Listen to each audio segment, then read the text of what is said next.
let's check out an email. Keith George, a.k.a. BigTechCoach on Twitter, from the Math, Science, and Technology Initiative at Alabama State Department of Education, writes about our discussion of Apple's Connect Ed initiative to Connect Ed grant that supplies the hardware, software, and professional development support from Apple to 114 schools across the country. We talked about that, I think, Thursday or Friday last week.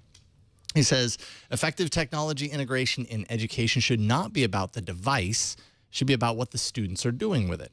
Plan the lesson first, then the technology.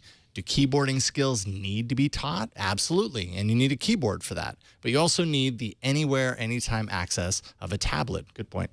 For example, as students explore and collect data at a nearby pond to determine effects of acid rain, for example. Please keep talking about technology in education, but also include in that discussion that integrating technology into education is not about the technology, but about teaching students to solve real-world problems using the tools that are available to them.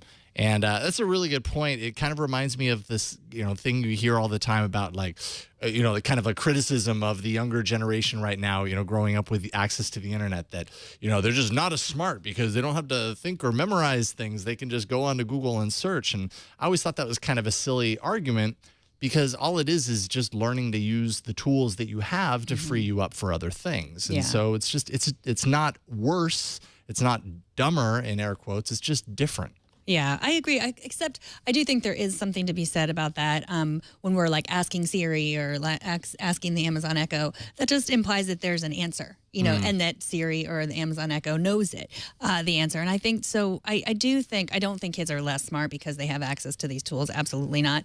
But I do think that we have to teach kids that it's like figuring out what the problem is and how you solve the problem is the issue, not just like asking Siri or Google now. Because what happens if it doesn't work? What are you going to do then? And you have to fall back on something. Right. And like, whose answer is that? And where, what's the, like we were talking last week about bias, like who's, what's the bias behind that answer? So I do think, and he's fascinating, Keith, he wrote a really long email. Leo and I talked about a different part of his email on iOS Today too. Because I do think it's really the problems of education haven't really changed. It really is solving problems using the tools, whatever they may be. So.